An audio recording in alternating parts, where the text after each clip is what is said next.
Katika tukio lililoacha majonzi na sitofahamu katikati ya mji mkuu wa Marekani, maafisa wawili wa ubalozi wa Israel wameuawa kwa kupigwa risasi nje ya makumbusho ya Kiyahudi ya The Capitol. Tukio hili limetokea usiku wa kuamkia tarehe 22 Mei. Lilitokea karibu na kona ya mtaa wa 3rd Street na F Street Northwest. Tukio hili limeibua wasiwasi mkubwa kuhusu usalama wa kidiplomasia katika ardhi ya Marekani. Kwa mujibu wa taarifa rasmi kutoka Wizara ya Usalama wa Ndani, yani Homeland Security ya nchini Marekani, mashambulizi hayo yametajwa kuwa tendo la kigaidi la chuki dhidi ya Wayahudi. Katibu mkuu wa wizara hiyo, Kristi Noem, alituma ujumbe katika mtandao wa X, zamani Twitter, akisema maafisa wawili wa ubalozi wa Israel waliuawa kinyama usiku huu karibu na makumbusho ya Kiyahudi jijini Washington DC. Tunaendelea kuchunguza tukio hili. Tafadhali tunawaombeni familia na watu wa karibu wa wahanga kuendelea kutulia kwa utulivu, na tutamfikisha mhalifu huyu mbele ya sheria. Tukio hilo lililotokea wakati wa hafla ya taasisi ya The American Jewish Committee AJC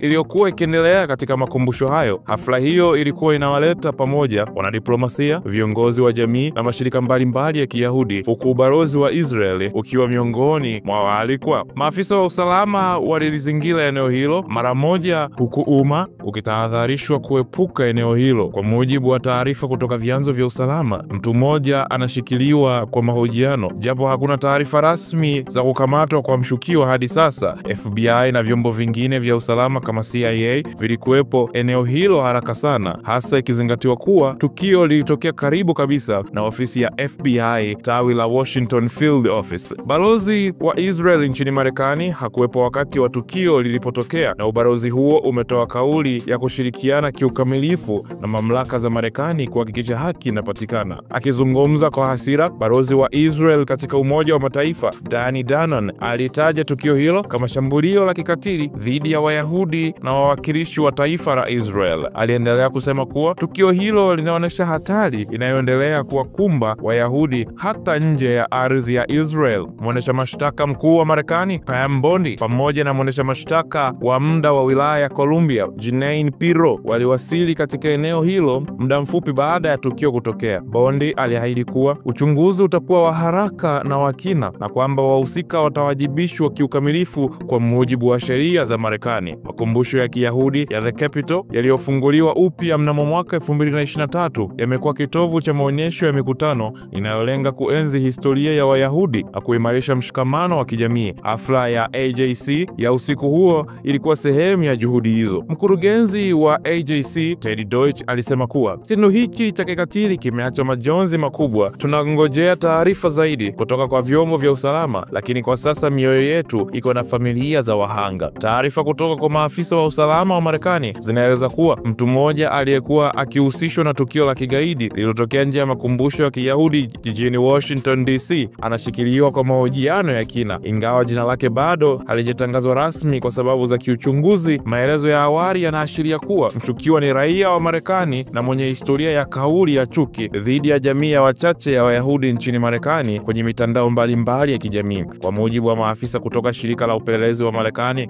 FBI, mshukiwa huyo alikuwa akifuatiliwa kwa miezi kadhaa kutokana na mienendo yake ya kupambana na taasisi za kidini na za kidiplomasia. Chanzo kutoka ndani ya uchunguzi kimeeleza kuwa mtuhumiwa huyo alifika katika eneo la tukio saa chache kabla ya shambulio akiwa na silaha ya moto aina ya Glock 19, yani ni bastola, na alitumia risasi nyingi kabla ya kukamatwa na vikosi vya usalama. Taarifa za awali zinaonyesha wahanga wawili waliouawa walikuwa ni maafisa wa kitengo cha usalama wa ubalozi wa Israel ambao walikuwa wakihakikisha usalama wa ujumbe wa kidiplomasia uliokuwepo kwenye hafla ya taasisi ya American Jewish Committee AJC. Majina yao bado yanahifadhiwa hadi familia zao zitakapojulishwa rasmi. Vyanzo vya ujasusi vinaeleza kwamba tukio hili linaweza kuwa sehemu ya mtandao mpana wa mashambulizi ya chuki dhidi ya jamii ya kidini na jamii za wachache za Kiyahudi, na kwamba vyombo vya usalama vinaangalia uwezekano wa mshukiwa kuwa na washirika ama katika ardhi ya Marekani au kimataifa. Kwa sasa polisi na FBI wanatoa wito kwa raia yeyote aliyeona tukio hilo au mwenye taarifa za ziada kujitokeza kusaidia katika uchunguzi unaoendelea. Tutaendelea kukuletea maendeleo mapya ya tukio hili lenye uzito mkubwa, siasa za kidiplomasia ya kimataifa na usalama. Endelea kufuatilia Citizen kwa habari zaidi mubashara.